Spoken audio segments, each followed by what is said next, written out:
Hello everyone, welcome to GGN. Today is Friday, June 29th, 2012, and I'm Darko. This is my website, ggnonline.com. There's a poll up there, you can check on it and vote how long until a drone kills the first American on American soil. So far, the majority are saying within the next year, followed by the next 2 years. You can follow GGN with your email address, also on YouTube, ddarko2012 and ddarko2013. And if you'd like to help, you can donate right there.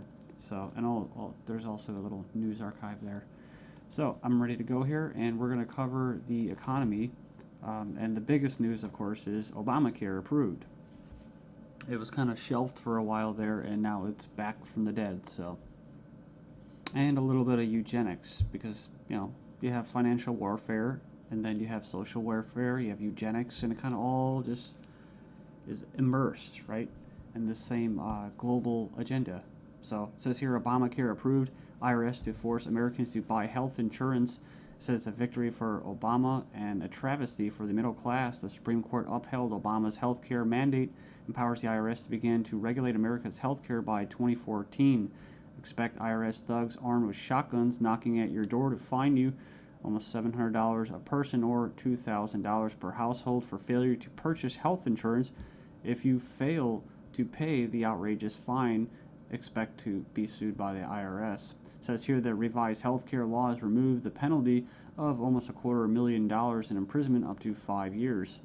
It says here this ruling allows the federal government to force citizens to enter a contract with private corporations to buy health insurance. This is happening just days before the 4th of July, when Americans won its independence from British tyranny, and now we face the same tyranny today. It says here by 2014, all Americans will have to submit or face being fined and sued by the Internal Revenue Service.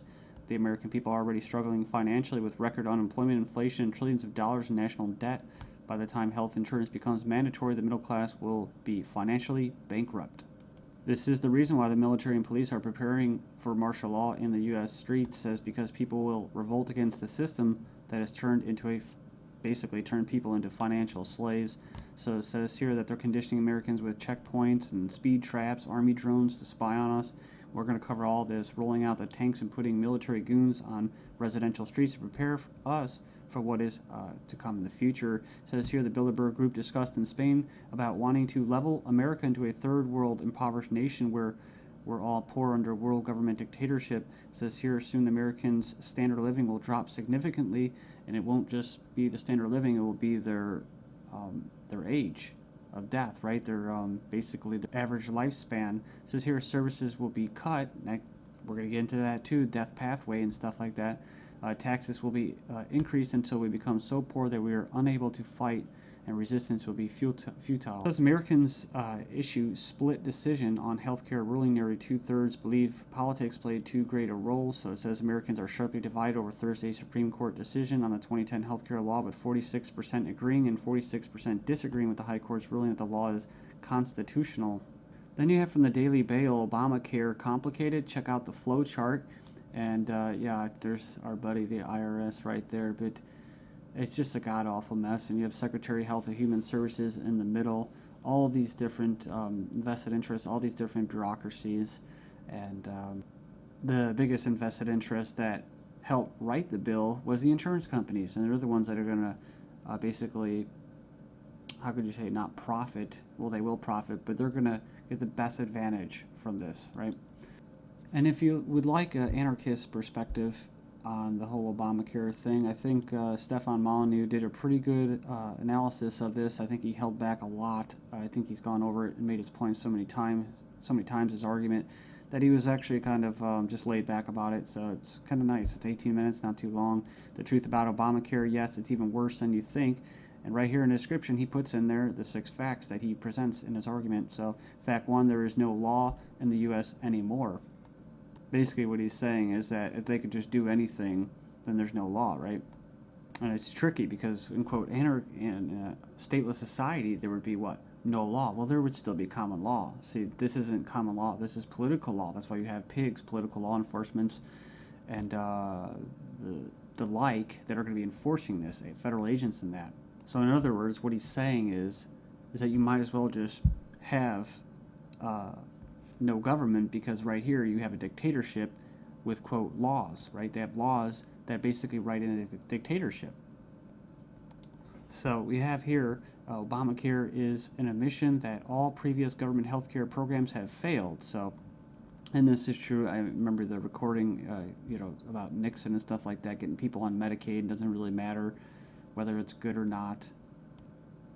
And in fact, costs have already doubled from initial estimates, and that's usually how it works. As soon as this gets closer to fruition, oh yeah, some hidden costs. Sorry, guys. Fact 4, 70% plus of healthcare issues result from individual choice. So the thing about it, he's talking about smoking, drinking, eating basically a lot of bad food and stuff like that. You can actually help. But a lot of these people that are going to, quote, benefit from this are not going to be doing anything to help their own health, right?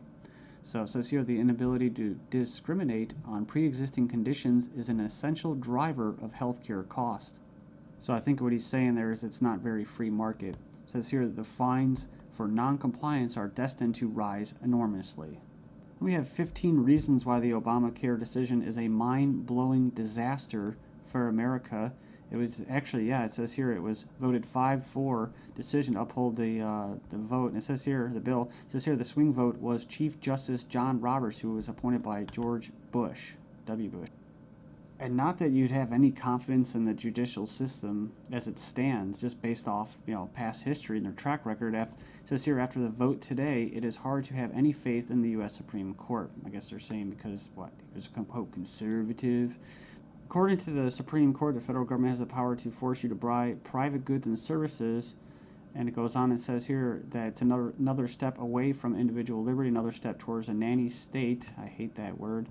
But it says here IRS is now going to be given the task of hunting down and penalizing Americans.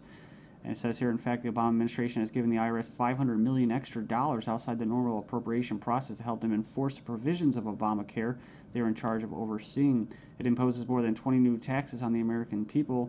And you can click the link there. If you click the title of this article, you can find it and check it out. So it says here, number 5, an attempt to control costs and promote efficiency. Obamacare limits the treatment options that doctors and patients can consider. In other words, the death pathway, right? The British system, this is likely to result in a decrease in life expectancy. That's what I was talking about in the United States in the beginning of this video. So yeah, it's going to send health insurance premiums soaring,